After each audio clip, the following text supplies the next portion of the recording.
আমি শুরু করছি। যদিও আজকে লেখা হয়েছিল এটা প্যাথোলজি ক্লাস, কিন্তু আমি এটাকে বলি প্যাথোফিজিওলজি। শুধু প্যাথোলজি বললে একটা রিপোর্টের মধ্যে কি থাকে সেটি। আমরা রক্ত মাংসের শরীর, আমাদের মানুষের শরীর, প্রতিটি আমাদের জীবিত প্রাণী রক্ত মাংসের, আমরা মানুষ, আমাদের মানুষের রক্ত মাংসের শরীরে এই রক্তটা কি সেটা নিয়ে আজকে আমি কিছুটা আলোকপাত করার চেষ্টা করব, যাতে আমরা বুঝতে পারি যে রক্তের মধ্যে কি কি ডেফিনিশন গুলো আছে, কি কি জিনিস আছে। আমাদের কাছে অনেক পেশেন্ট আমাদের কাছে এরকম রিপোর্ট নিয়ে আসে। রিপোর্ট দুই রকমের পাওয়া যায়। একটা routine examination of blood, blood বলা হয় তাকে, বা হেমাটোলজি ডিপার্টমেন্টে যেটা করা হয়, রুটিন ব্লাড টেস্ট। তার মধ্যে কি কি থাকে? তার মধ্যে থাকে হিমোগ্লোবিনের একটা মাত্রা দেওয়া থাকে, তার মধ্যে লিউকোসাইট বা ডব্লিউবিসি হোয়াইট ব্লাড সেলের একটা দেওয়া থাকে, একটা আরবিসি বা রেড ব্লাড সেলের একটা কাউন্ট দেওয়া থাকে, একটা প্ল্যাটলেট কাউন্ট দেওয়া থাকে, আর ডিফারেন্সিয়াল যে সমস্ত লিউকোসাইটস এর কাউন্ট আছে সেগুলো নিউট্রোফিল, লিম্ফোসাইট, মোনোসাইট, ইসনোফিল, বেসোফিল এগুলো দেওয়া থাকে। এইগুলো দেখে আমরা একটা প্রাইমারি বুঝতে পারি তার শরীরের মধ্যে কতটা পরিমাণ হিমোগ্লোবিন আছে, কতটা ডব্লিউবিসি আছে, কতটা রেড ব্লাড সেল আছে, কতটা প্ল্যাটলেটস আছে, বা এই যে ডিফারেন্সিয়াল কাউন্ট গুলো যেগুলো দেওয়া আছে, প্রত্যেকটা ডব্লিউবিসির মধ্যে কি কি কতটা ভাগ আছে সেইটা দেখে আমরা বুঝতে পারি। আমাদের পাশে এদিকে রেফারেন্স টেস্টটা থাকে, সেই দেখে আমরা বলি না ঠিক আছে, নর্মাল আছে কি অ্যাবনর্মাল আছে। কিন্তু আমাদের জানতে হবে এইগুলোর ফাংশনটা কি, এইগুলো কোথায় কিভাবে তৈরি হচ্ছে। আবার যখন আরো একটা বড় রিপোর্ট দেখি, কমপ্লিট ব্লাড কাউন্ট, তখন সেখানে আমরা হিমোগ্লোবিনের সাথে সাথে দেখি পিসিবি। পিসিবিটা কি সেটা আমাদেরকে জানতে হবে, পিসিবিটা কাকে বলে।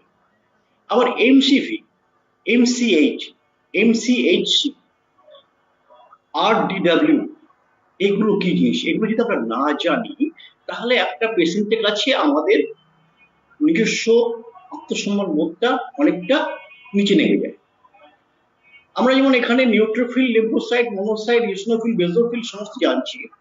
এই যে এখানে দেওয়া আছে, পাঁচটা দেওয়া আছে, পিসিবি, এমসিভি, এমসিএইচ, এমসিএইচসি বা আরডিডব্লিউ, এইগুলো যদি আমরা না জানি তাহলে কিন্তু আমাদের অনেক ক্ষেত্রে আমরা ঠিক পেশেন্টের কাছে সঠিক জবাব দিতে পারবো।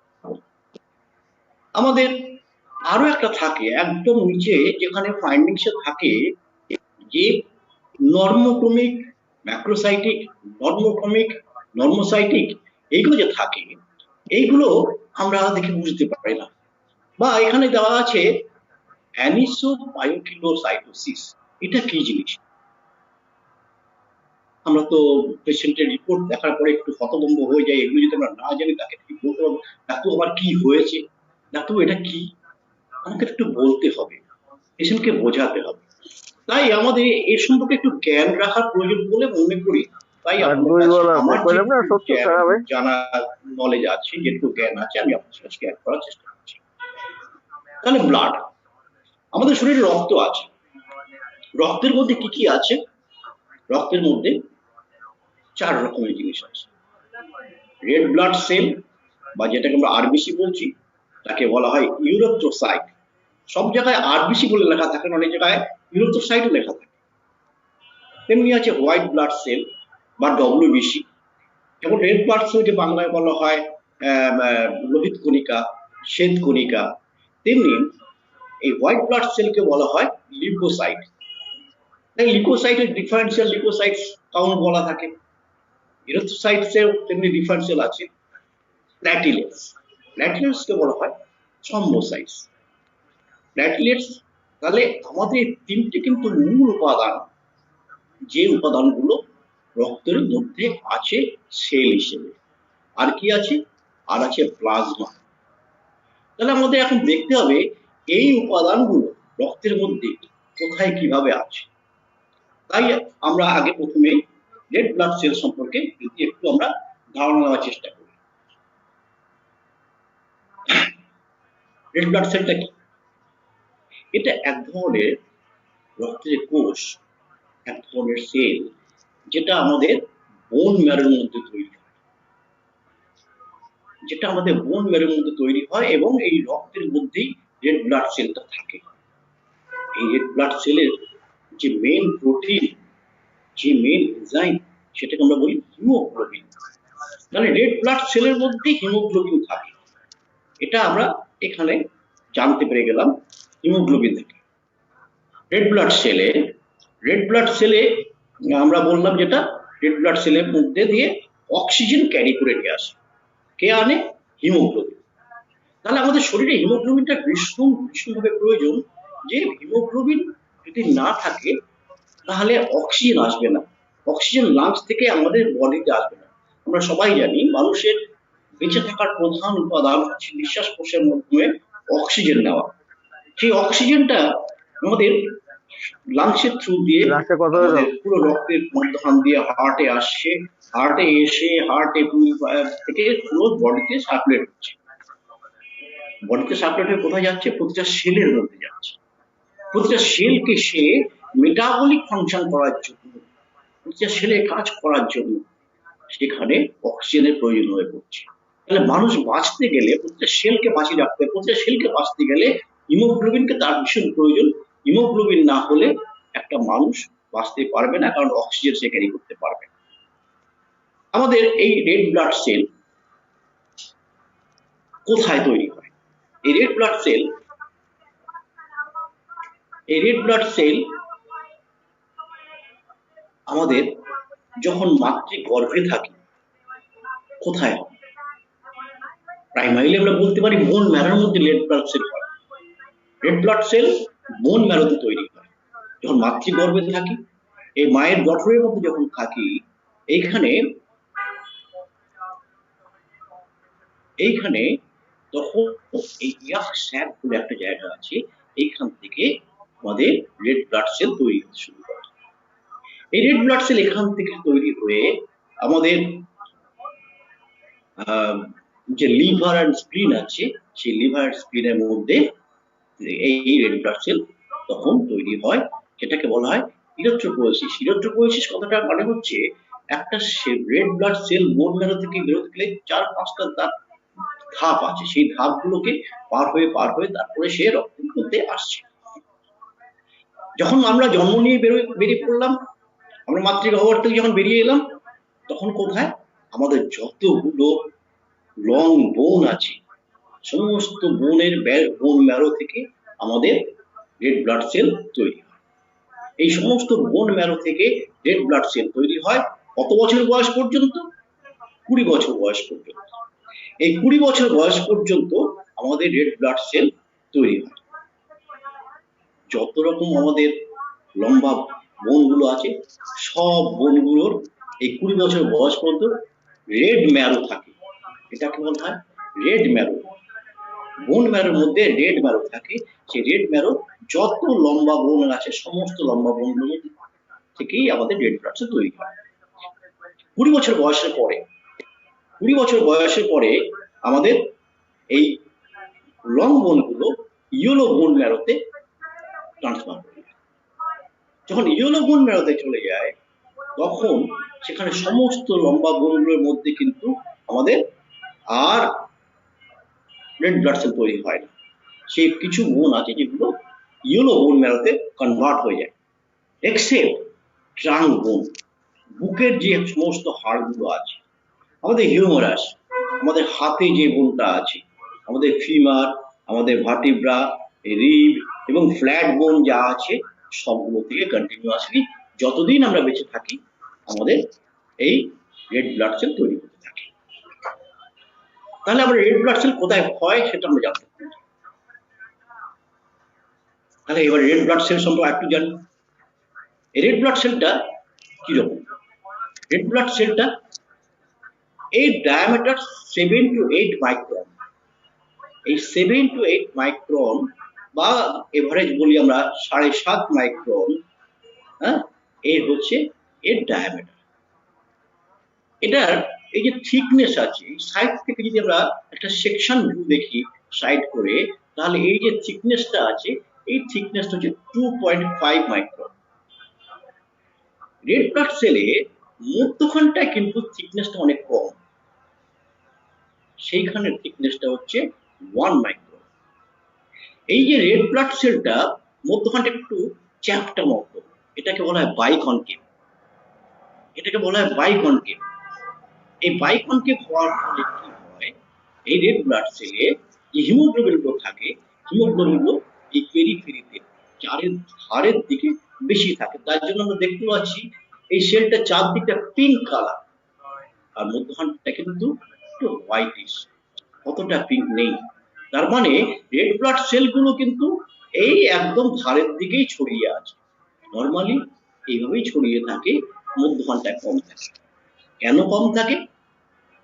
আমাদের শরীরের মধ্যে আমাদের যে আর্টারি আছে, ধমনী, সেগুলো গিয়ে শিরার সঙ্গে যখন মিট করছে, অক্সিজেন যখন আমাদের পুরো সেলের মধ্যখান থেকে দিয়ে আবার সে ডিঅক্সিজেটেড কার্বন ডাই অক্সাইড যে সমস্ত যুক্ত ব্লাড গুলো আছে, ডিঅক্সিজেটেড ব্লাড, সেই ডিঅক্সিজেটেড ব্লাড গুলো যখন ভেনের মধ্যে দিচ্ছে, তখন ক্যাপিলারি মাধ্যম দিয়ে যাচ্ছে, তখন ক্যাপিলারি মাধ্যম দিয়ে যাচ্ছে যখন ক্যাপিলারি মধ্যখান দিয়ে যাচ্ছে, তখন এই এইটা যদি বেন্ড হতে না পারে, তাহলে কিন্তু পাস করতে পারবে না। যদি বেন্ড হতে না পারে, তাহলে কিন্তু পাস করতে পারবে না। তাহলে এই পাস করতে না পারার ফলে তার যে সেল মেমব্রেন গুলো আছে, সেখানে অনেক রকম ডিফেক্ট হতে পারে। যাতে সে ইজিলি পাস করতে পারে, সেই জন্য আমাদের স্রষ্টা আমাদের এই রেড ব্লাড সেলকে এমন ভাবে তৈরি করেছে যে এই হিমোগ্লোবিন গুলো এদিক থেকে ওদিক চলাফেরা করতে পারে। তাই মধ্যখানটায় আমাদের হিমোগ্লোবিনটা কম থাকে, দুদিকে বেশি থাকে, যাতে সে বেন্ড হয়ে এঁকে বেঁকে আমাদের ক্যাপিলারি মধ্যখান দিয়ে, ক্যাপিলারি তো সোজা রাস্তায় দিয়ে চলে না, তারা আঁকা বাঁকা ভাবে চলে। হ্যাঁ, তাই আঁকা বাঁকা দিয়ে যাতে বেন্ড হয়ে হয়ে সে যেতে পারে, ভাঁজ হয়ে যায়, ভাঁজ হয়ে গিয়ে সে যেতে পারে, এইভাবে। সেই জন্য এই মধ্যখানটা বাইকনকেভ করে রেখেছে, এটাকে বলা হয় বাইকনকেভ। তাহলে আমরা এবার একটু আসি, আমাদের এই কি করে বাইকনকেভিটিটা কেন কিভাবে ফাংশন করে একটু জেনে, এটা একটুখানি ফিজিওলজিক্যাল ব্যাপার, একটু জেনে কি আছে। আমাদের অন্যান্য সেলের মতো রেড ব্লাড সেলেও এই যে মেমব্রেন আছে, সেলের যে সাইডের যে মেমব্রেন, এটাকে সেল মেমব্রেন বলি। এটা কিন্তু তোমরা হাতে আঁকা, বুঝেছেন? আমি কিন্তু কোনো জায়গা থেকে এটা হাতে আঁকা, সেই হাতে আঁকা থেকে আমি করছি। এই সেল মেমব্রেন গুলো বাইলেয়ার বলা হয়, দুটো করে বাইলেয়ার থাকে, এটাকে বলা হয় লিপিড বাইলেয়ার। আমি এর বাইরে আর কিছু আছে না, এর মধ্যে কিছু কিছু আমাদের প্রোটিন থাকে। এই বাইলেয়ারের মধ্যে কিছু কিছু প্রোটিন থাকে, এই যে প্রোটিন গুলো আছে, এই প্রোটিন গুলো থাকে, এই প্রোটিন গুলোকে বলা হয় ইন্টিগ্রাল প্রোটিন। এরা সরি এরা এই ইন্টিগ্রাল প্রোটিনের সঙ্গে ইনসাইড অফ দ্য সেল, যে সেলের ভেতরের দিকে আবার কিছু এক্সট্রা প্রোটিন থাকে, সেগুলোকে বলা হয় স্পেকট্রিন এবং অ্যানকাইরিন। এই অ্যানকাইরিন আর স্পেকট্রিনের কাজ হচ্ছে, এই যে দেখুন একটা স্প্রিং এর মতো এইভাবে আঁকা বাঁকা হয়ে গিয়েছে। যখন কোনো আঁকা বাঁকা জায়গা দিয়ে, ক্যাপিলারি দিয়ে যখন সে পাস করবে, যখন আমাদের হাতের যে কোনো জায়গা দিয়ে বা পায়ের যে কোনো জায়গা দিয়ে যেখানে ভাঁজ আছে, যেখানে আমাদের ক্যাপিলারি গুলো মানে শিরা এবং ধমনীর মধ্যে যেখানে যুক্ত হয়েছে, সেই জায়গায় যখন পাস হতে যাবে, তখন এই স্প্রিং মতো এই জিনিসটা তখন স্কুইজ করবে, টেনে ধরবে, যখন খিচে ধরবে, তখন এ বেন্ড হতে পারে। তাই জন্য এইখানে এই ধরনের প্রোটিন দেওয়া থাকে, সেই প্রোটিন গুলো বলা হয়, এটাকে বলা হয় স্প্রিং এর মতো, এটাকে বলা হয় স্পেকট্রিন। এবং এই যে ইন্টিগ্রাল প্রোটিন আছে, ইন্টিগ্রাল প্রোটিনের ভেতরে থাকে অ্যানকাইরিন। এদের কাজ হচ্ছে আমাদের রেড ব্লাড সেলকে ফ্লেক্সিবল করে যেখানে সেখানে ইজিলি সুইচ করে যাতায়াত করার কাজটা করে দিতে পারে। এইটা হচ্ছে রেড ব্লাড সেলের মধ্যে বিশেষ একটা কাজ। তাহলে এই সেই জায়গাটা দেখাচ্ছি। এবার এইখানটা দেখুন, এই যে এটা হচ্ছে আমাদের নর্মাল রেড ব্লাড সেলের মধ্যে এই স্পেকট্রিন লেভেল আছে। আর যদি ডিফেক্টিভ হয়ে থাকে তাহলে কি হয়? যদি ডিফেক্টিভ হয় তাহলে এখানে যেমন দেখুন, এই যে স্পেকট্রিনটা এনকাইরিনটা আছে, এই যে স্পেকট্রিনটা আছে, ডিফেক্টিভ গুলো কিন্তু এইরকম আছে, ভেঙে গেছে। এখানে যে স্পেকট্রিনটা আছে, এই স্প্রিংটা খুলে গেছে। তাহলে কি হচ্ছে? কি জন্য এটা হয়? আমাদের যে জিন মিউটেশন হয়, জিন মিউটেশন যদি প্রপারলি সিনথেসিস না হয়ে থাকে তাহলে আমাদের ডিফেক্টিভ বা ইম্যাচিউর স্পেকট্রিন এবং অ্যানকাইরিন তৈরি। যদি ডিফেক্টিভ বা ইম্যাচিউর স্পেকট্রিন বা অ্যানকাইরিন তৈরি হয় তাহলে আমাদের ফ্লেক্সিবিলিটি থাকবে না, তাহলে আরবিসি ঠিকমতো যাতায়াত করতে পারবে না। আরবিসি যাতায়াত করতে গিয়ে তার ঘষা লাগবে তার ওয়ালের মধ্যে, এই ওয়ালের মধ্যে তার ঘষা লাগবে, এই ওয়ালের মধ্যে তার ঘষা লাগবে। ঘষা লাগলে কি হবে? সেল মেমব্রেনটা র্যাপচার হয়ে যেতে পারে, সেল মেমব্রেনের মধ্যে থেকে ইন্ট্রাসেলুলার ফ্লুইড এক্সট্রাসেলুলার ফ্লুইড বেরিয়ে যেতে পারে। আর ডিফেক্টিভ হওয়ার ফলে কি হয়? সেগুলো একটা শেপ আর বাই কনকেভ নিতে পারে না। কারণ বাই কনকেভ নেবে কখন? যখন তার স্পেকট্রিন বা এনকাইরিন ঠিক মতো কাজ করে, তখনই সে তো তাকে বের করতে পারবে। সেইটি যখন থাকে না, তাকে খিচে রাখতে পারে না, তখন সেটা একটা স্পেরিক্যাল শেপ হয়ে যায়, একটা স্পেরিক্যাল শেপ হয়ে যায়। তখন আর হিমোগ্লোবিন গুলো এক জায়গায় থাকে, পুরো সেলটা মতো ছড়িয়ে যায়।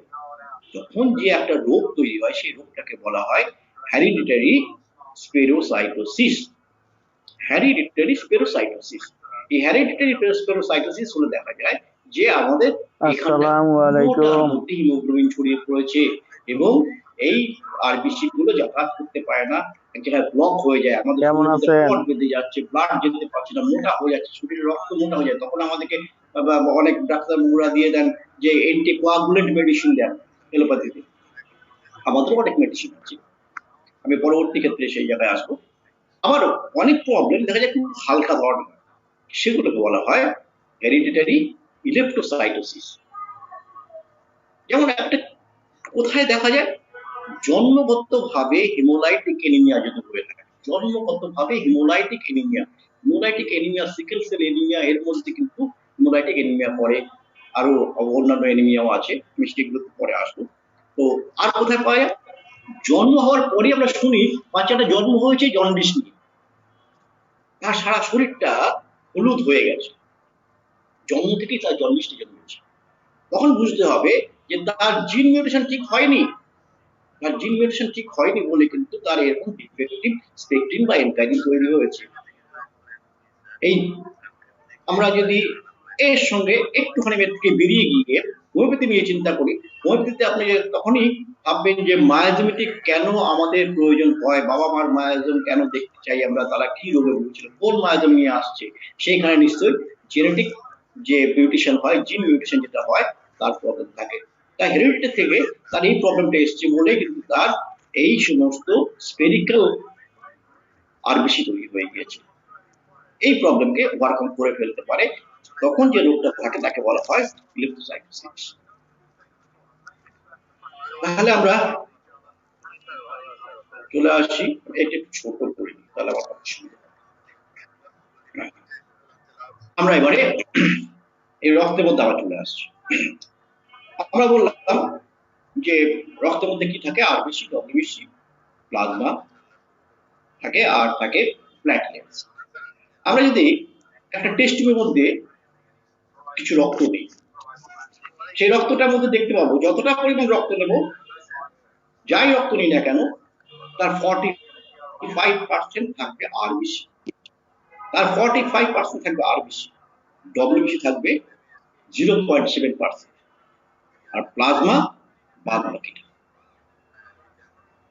তাহলে যদি আমরা 1 ml কোনো ব্লাড নিই, তাহলে 0.5 ml সেখানে থাকবে, 0.45 ml থাকবে সেখানে আরবিসি, 0.07% থাকবে সেখানে ডব্লিউবিসি, আর বাদ বাকি যেটা থাকবে সেটা হচ্ছে প্লাজমা। এই জন্য আমাদের ভাষায় বলি আমরা যে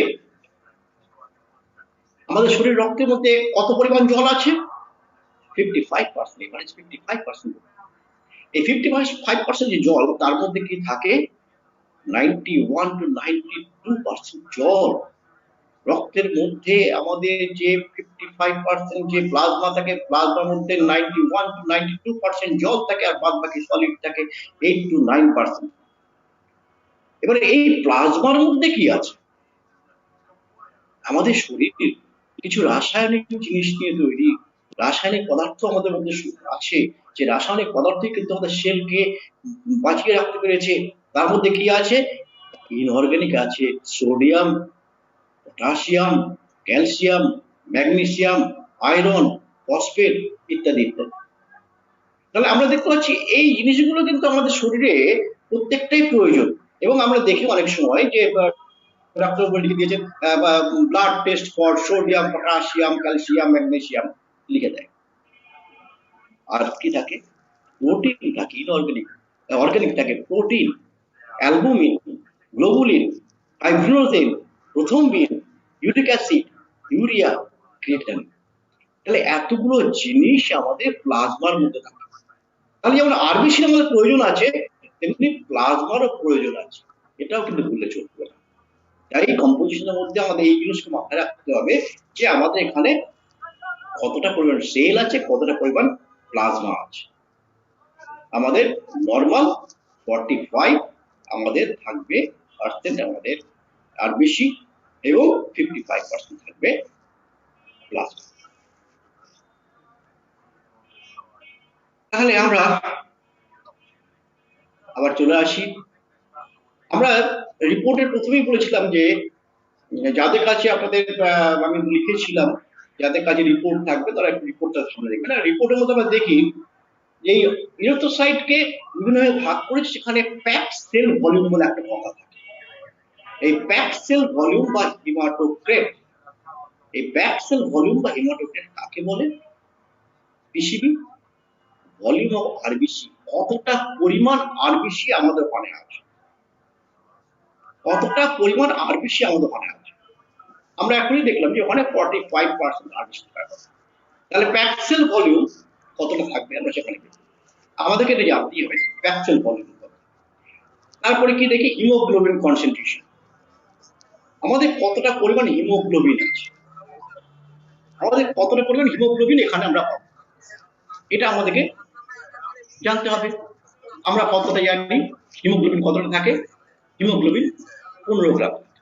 আর রেড সেল কাউন্ট, আমাদের টোটাল রেড সেল কাউন্ট কত থাকে? 5 million. Red cell count 5 million per DC. আমাদের 1 ml যদি আমরা ব্লাড নিই, তার মধ্যে 5 মিলিয়ন আমাদের রেড সেল থাকবে। এরপরে কি থাকে? এইগুলি হচ্ছে আমাদের কাছে একটু কিরকম একটা জিনিস, এমসিভি, মিন কার্পাসকুলার ভলিউম। মিন কার্পাসকুলার ভলিউম, মিন কার্পাসকুলার ভলিউম কাকে বলে? একটা আরবিসির ভলিউম কত, একটা আরবিসি ভলিউম কত, এইটাই আমাদের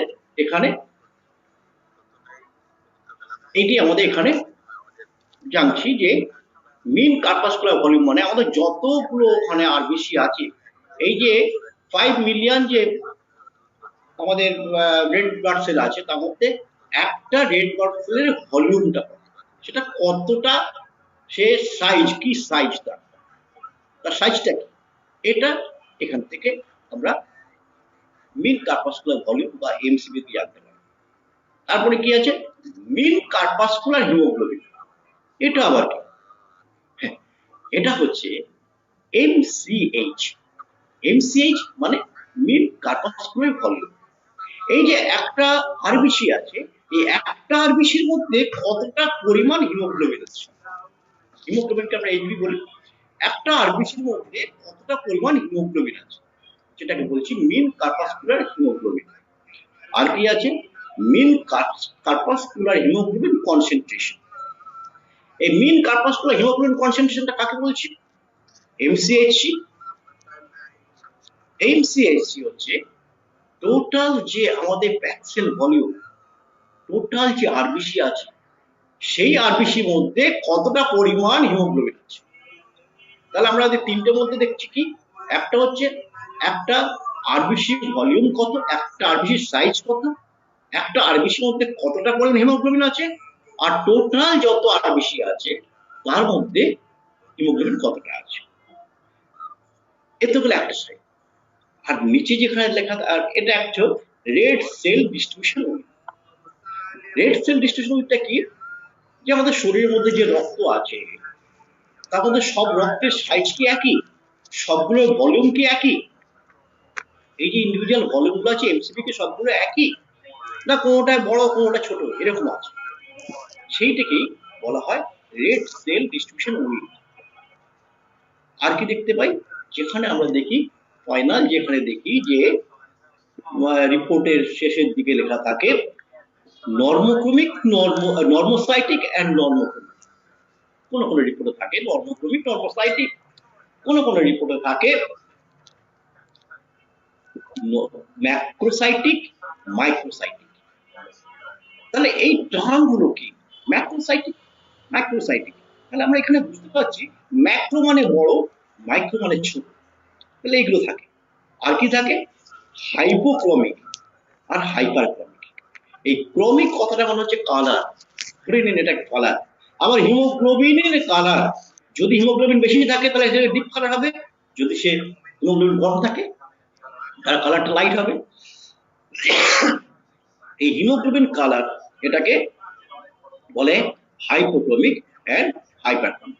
তাহলে আমরা এখান থেকে জানতে পারলাম যে প্যাক্সেল ভলিউম কাকে বলে, হিমোগ্লোবিন কনসেন্ট্রেশন কতটা, রেড ব্লাড সেল কাউন্ট।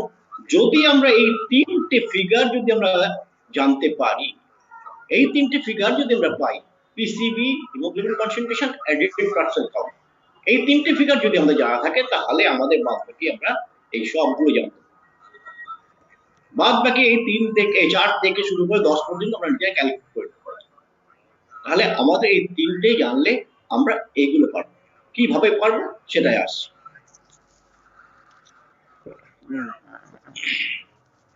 আমরা মেন এনজাইম হিমোগ্লোবিন, প্রথমেই বললাম যে প্যাক্সেল ভলিউম কত, হিমোগ্রেড 45%।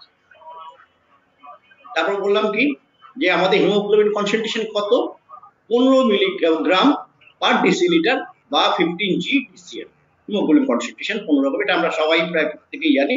এবং red blood cell count 5 million বা 5 মিলিয়ন পার কিউবিক মিলিলিটার। এই তিনটে আমরা জেনে গেলাম। এই তিনটে জানার ফলে এরপরে আমরা বের করব কি করে এই প্যাক্সেল ভলিউমটাকে আমরা বের করছি। আমরা আমাদের যে শরীর থেকে যখন কোনো ব্লাড টেস্ট করার জন্য যে ব্লাড নেয়, সে একটা নিয়ে একটা টেস্ট টিউবের মধ্যে যেটাকে দিয়ে দেয় এবং তার মধ্যে কিছু অ্যান্টিকোয়াগুলেন্ট, যাতে জমাট না বাঁধে অ্যান্টিকোয়াগুলেন্ট ওর সঙ্গে মিশিয়ে দেয়, দিয়ে সেই ব্লাডটাকে কি করে একটা মেশিনের মধ্যে দিয়ে তাকে খুব ঘোরাতে থাকে, একটা লিমিটেড টাইম আছে সেটাকে ঘোরাতে থাকে। ন্যাচারালি কি হয়, যখন অনেকক্ষণ ঘোরানো হয় তখন তার উপরের দিকে এই পোর্শনটা প্লাজমাটা বেশি ওঠে, প্লাজমাগুলো উপরের দিকে চলে আসে, আর যত সেল আছে, যত কোষ আছে সবগুলো নিচের দিকে তলানি পড়ে যায়। এই তলানিতে যেটা পড়ে তার মধ্যে ম্যাক্সিমামটাই হচ্ছে কিন্তু আরবিসি, সেটা হচ্ছে 1 ml ব্লাডের মধ্যে যদি থাকে তাহলে 0.45 ml, তাহলে সেখানে আরবিসি পাওয়া যায়। যদি 100 ml নিয়ে থাকে তাহলে 45 ml সেখানে পাওয়া যাবে আরবিসি, আর বাদ বাকি এখানে 55 হচ্ছে প্লাজমা।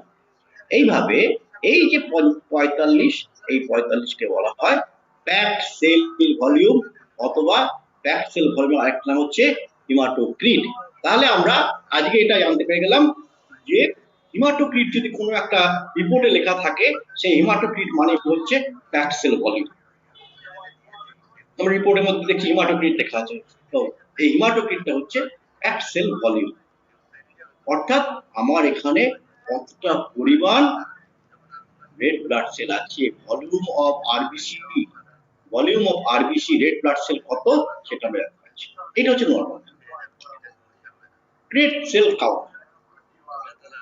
এই প্যাকড সেল ভলিউম 45 এর মধ্যে যদি 1 ইউনিট হয়ে থাকে বা 1 ml অফ ব্লাড হয়ে থাকে, তাহলে আমাদের বের করতে হবে, we have to find out how many number of RBC in PCB।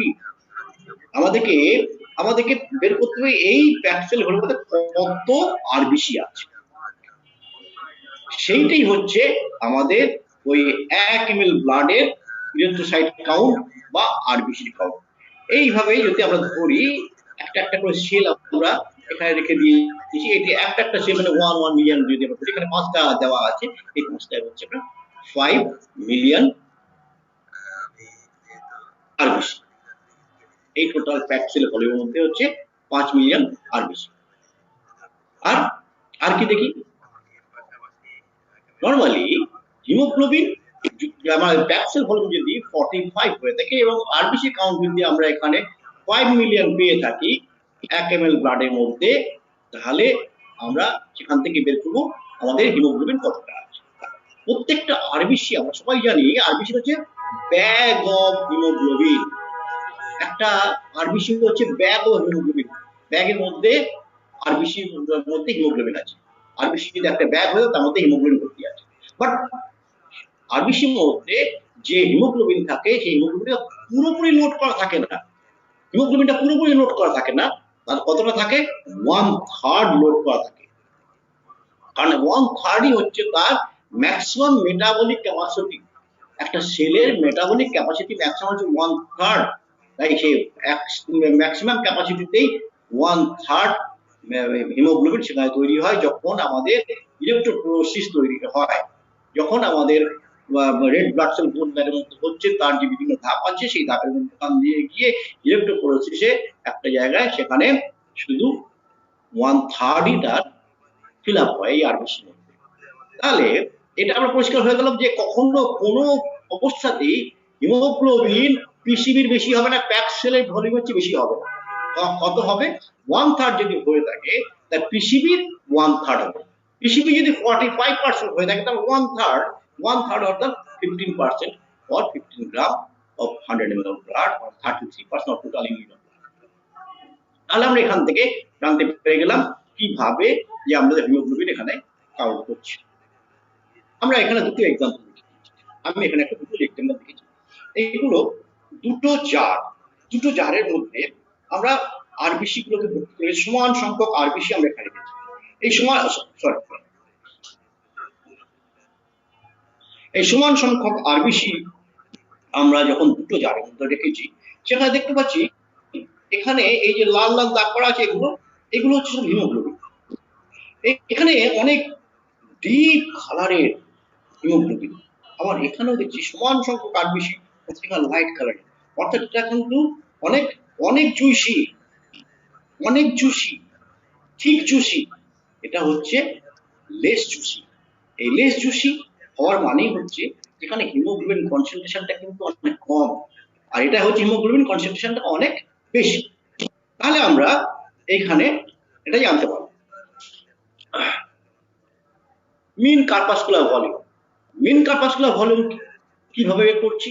Mean corpuscular volume মানে হচ্ছে পিসিবি অ্যাক্সেল ভলিউমকে যদি আমরা রেড সেল কাউন্ট, টোটাল আমাদের যে ভলিউম আছে 45% যে ভলিউম আছে, 45% অফ ব্লাড যেখানে যদি ভলিউম আছে, বা 1 ml ব্লাডের মধ্যে তার 45% হচ্ছে প্যাকড সেল ভলিউম।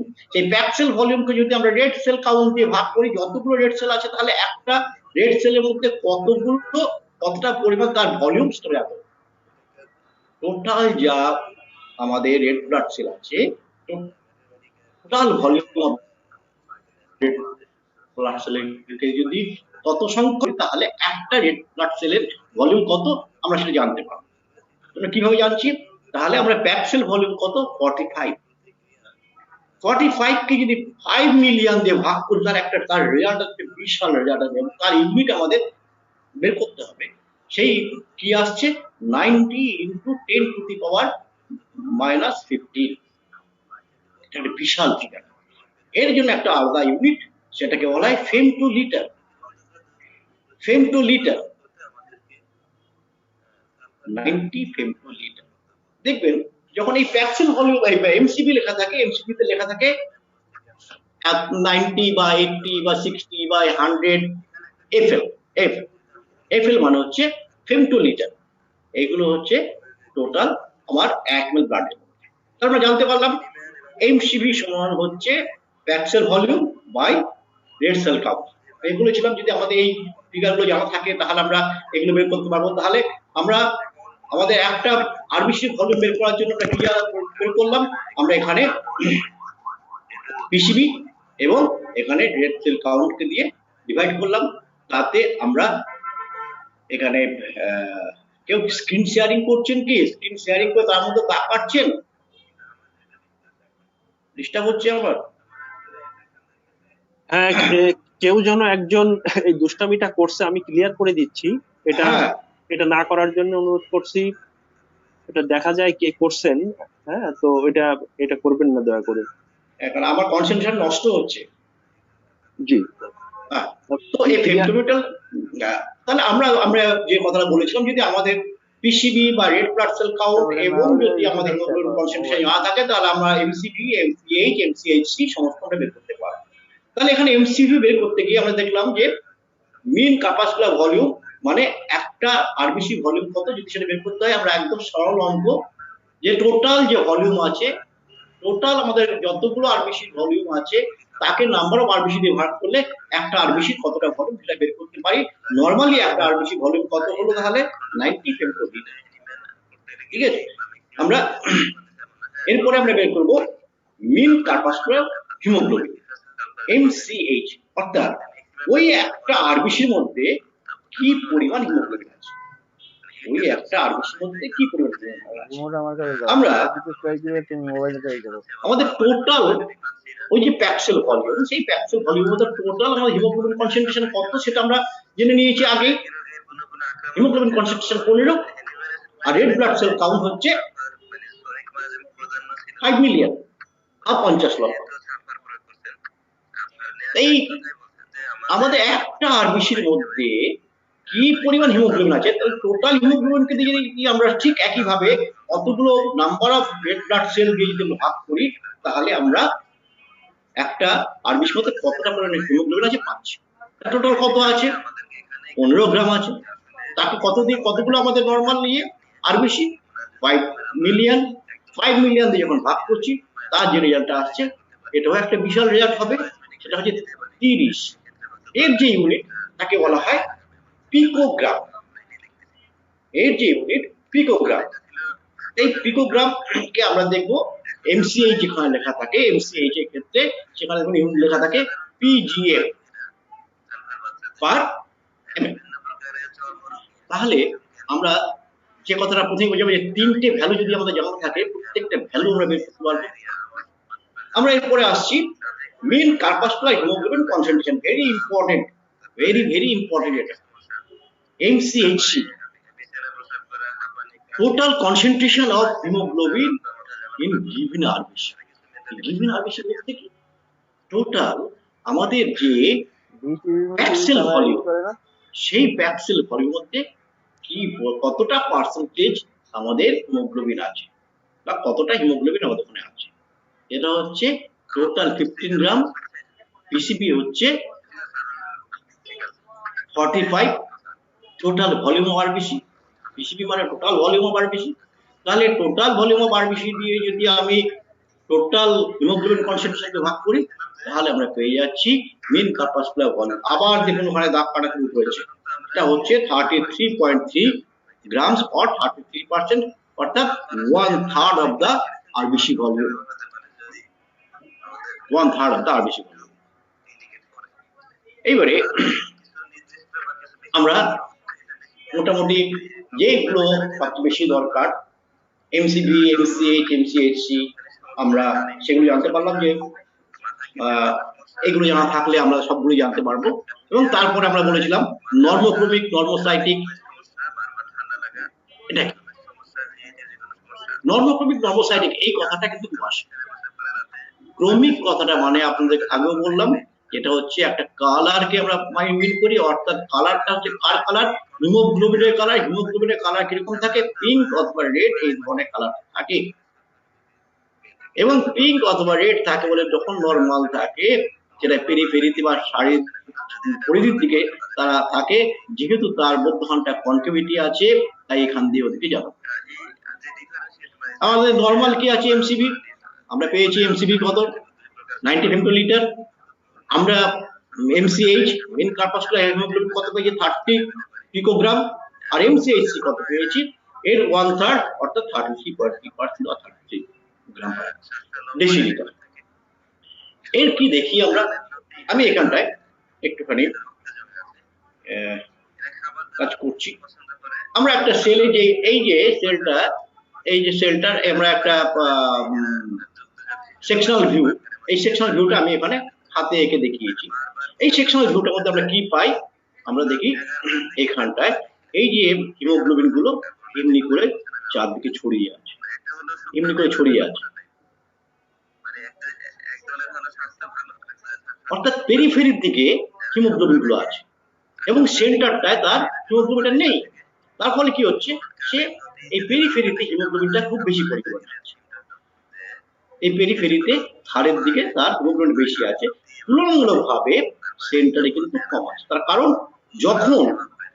যখন এইখান থেকে সে কোনো জায়গা দিয়ে পাস করছে, কোনো একটা ক্যাপিলারি দিয়ে যখন যাচ্ছে, তখন যাতে তার এই সেল মেমব্রেনটা যাতে ড্যামেজ না হয় সেই জন্য সে এই হিমোগ্লোবিনকে এদিক থেকে ওদিক পারাপার করে দিচ্ছে। সেই হিমোগ্লোবিন গুলোকে এদিক থেকে ওদিক পার করে দিতে পারে এবং এটা বেন্ড হয়ে যে যেমন খুশি হতে পারে। যদি ধরেন এটা যদি কোনো জায়গা দিয়ে পাস হতে যায়, সেই যদি হিমোগ্লোবিন সেলটা এমনি হয়ে গেল, সুতরাং তার পাস হতে কোনো অসুবিধা হবে না, তখন সেলটা তখন তার এমনি করে সে পার হয়ে যেতে পারে। এখানটা হিমোগ্লোবিন গুলো এদিক থেকে ওদিক ওদিক থেকে এদিক যাতায়াত করতে পারে। তাহলে এই হচ্ছে আমার রেড ব্লাড সেলের এই নর্মাল যখন এই কালার থাকে তখন সেটাকে আমরা বলি নর্মোক্রমিক। আর যেহেতু নর্মাল সাইজটা কত 90 ফেমটোলিটার, সাইজটা হচ্ছে 90 ফেমটোলিটার। এই 90 ফেমটোলিটার যদি হয়, সেই সাইজটা যদি থাকে তাকে বলে normocytic. The red blood cell volume is more and it is filled up with hemoglobin 1/3 part of the cell. Due to this, cell is biconcave centrally. For this reason, when cell passes through the capillary, is folded easily and it moves from periphery. যেটা বলছিলাম যে এ move করতে পারে। যখন আমরা মাইক্রোস্কোপের নিচে দেখি তখন তাকে দেখি more red or more pink in centre periphery, more red in periphery and pink in centre. এর মধ্যখানটায় আমরা হালকা দেখি, যেমন আমরা টপ ভিউ থেকে যখন দেখি তখন এইরকম দেখি। তাই এইটাকে আমরা বলছি যখন কালার আমাদের মাথায় রাখতে হবে, কালার যখন 33% থাকছে দ্যাট ইজ দ্য নর্মোক্রমিক। এইটে 30 এমসিএইচসি 33 এটা বিভিন্ন ডায়াগনস্টিক রিএজেন্ট দিয়ে যখন করা হয় এতে ভ্যারি করে, কারো ডায়াগনস্টিক ভ্যালু 28 বা 26 থেকে 34 35 থাকে, কারো সেখানে 30 থেকে 34 থাকে, 35 থাকে, এটা বিভিন্ন রিএজেন্ট উপর ডিপেন্ড করে। তবে নরমালি এটা হচ্ছে এমসিএইচসি 33, অর্থাৎ এর কালারটা এই 33% কে আমরা বলবো, সেই যখন দিয়ে 33% এর কাছাকাছি থাকছে সেইটি হচ্ছে নর্মোক্রমিক। আর যখন দেখি সাইজটা 90, সাইজটা যদি 90 ফেমটোলিটার হয়ে থাকে, একটা আরবিসির যদি ভলিউম 90 ফেমটোলিটার হয়ে থাকে, মেন কার্পাসকুলার ভলিউম যদি 90 ফেমটোলিটার হয়ে থাকে বা তার আশেপাশে থাকে, তাহলে সেটাকে বলবো নর্মোসাইটিক। তাহলে আমরা একটা নর্মাল ব্লাড সেল আরবিসি তাকে বলি নর্মোক্রমিক এন্ড নর্মোসাইটিক, নর্মোক্রমিক এন্ড নর্মোসাইটিক। এবারে যদি নর্মাল এটা হয়ে থাকে তাহলে অ্যাবনর্মাল কিছু আছে, আমি সেই ডিফারেন্সিয়েশন গুলো একটু কিভাবে আমরা নর্মাল আরবিসি যদি 90 ফেমটোলিটার ধরে রাখি, সেটা রেঞ্জটা কি রাখি 80 থেকে 100 ফেমটোলিটারকে বলা হয় নর্মাল আরবিসি, নর্মোসাইটিক। এমসিভি যদি 80 to 100 ফেমটোলিটার থাকে তাকে বলা হয় নর্মোসাইটিক।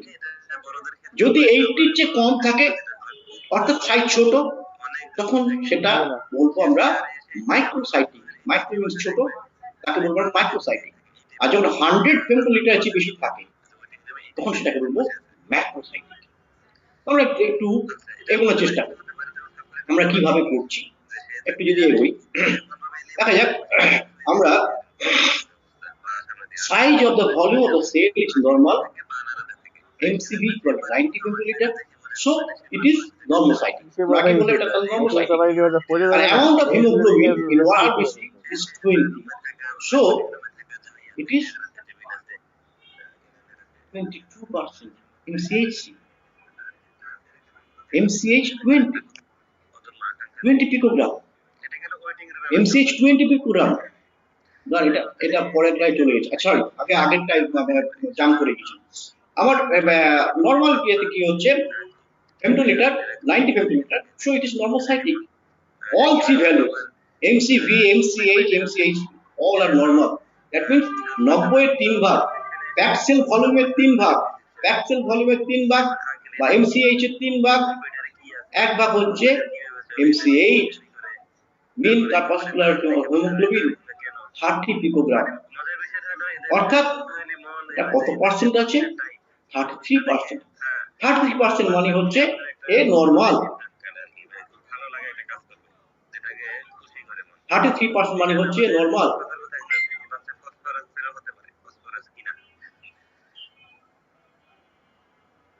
তাহলে এটাকে বলবো আমরা নর্মোক্রমিক নর্মোসাইটিক। নর্মোক্রমিক নর্মোসাইটিক। আর মাইক্রোসাইটিক কোনটাকে বলছি? যখন 80 এর চেয়ে নিচে, ধরা যাক এর এমসিভি 60 ফেমটোলিটার, এর এমসিভি 60 ফেমটোলিটার, যা তার প্যাক্সেল ভলিউম ছিল তাকে আরবিসি দিয়ে ভাগ করার ফলে যা কাউন্ট অফ আরবিসি যেটা দিয়ে ভাগ করার ফলে যেটা এসছে সেটা হচ্ছে আমার 60 ফেমটোলিটার। এই 60 ফেমটোলিটার যদি একটা কোন সেলের সাইজ হয়ে থাকে এবং তার মধ্যে যে হিমোগ্লোবিনটা আছে সেটা যদি 20 পিকোগ্রাম হয়ে থাকে, তাহলে কি হচ্ছে এর 20 পিকোগ্রাম মানে এর 1/3 আছে, তাহলে এর মধ্যে হিমোগ্লোবিন কিন্তু ঠিকই আছে। According to percentage 1/3% of the haemoglobin আছে। তাহলে এই মাইক্রোসাইটিক এই আমার এখানে নরমাল সাইজ নয়, তার চেয়ে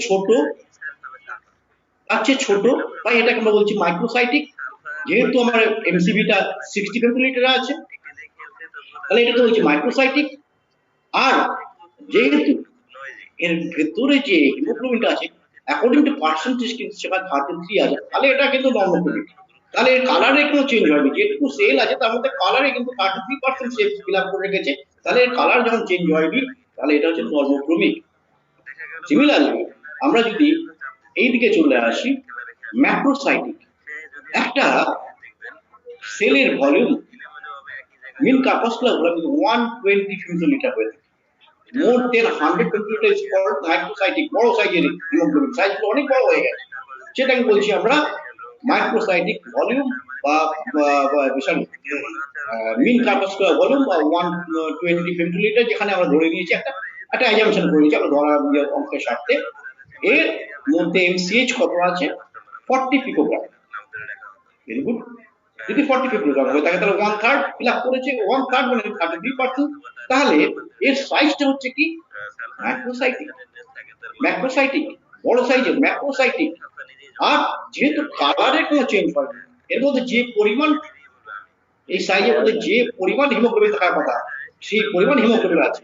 আমার নরমালি যেটা 90 এর সঙ্গে 30 থাকে, এখানে 120 এর সঙ্গে 40 আছে, অর্থাৎ 1/3 আছে। 1/3 মানে নরমাল যা ভলিউমের দরকার এই ভলিউমের মধ্যে যতটা পরিমাণ হিমোগ্লোবিন দরকার ততটা হিমোগ্লোবিন আছে, অর্থাৎ 33% হিমোগ্লোবিন আছে। তো এটাকে বলছি আমরা ম্যাক্রোসাইটিক নর্মোক্রমিক। আমরা এবার একটু এগিয়ে যাই।